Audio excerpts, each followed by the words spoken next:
Nutil kayong mga ICI kayo dyan. Mag-resign na kayo. Willing kayo to compromise para may transparency. Ang gagago nyo talaga, no? Kayo pa willing mag-compromise sa amin, sa mga tao. Eh, may constitutional right kami to information, di ba? Mga gago kayo dyan.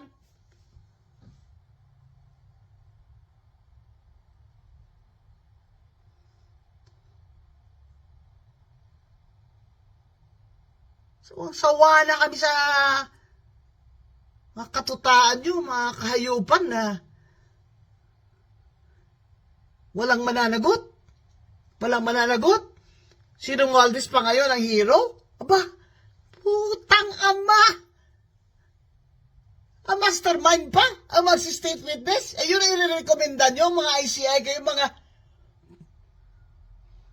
inutil kayo. Ang utos sa inyo ni BBM, si Saldi ko lang, ang ikukulong nyo, yun lang yun? Yun na? Talagang untouchable si Romualdez sa Martin Luther King, ha? Ay, kung hindi nyo kaya, panindigan yan. Yung putang aman yung ICI na yan, wala nang trust ang tao sa inyo, ay mag-resign na kayo lahat.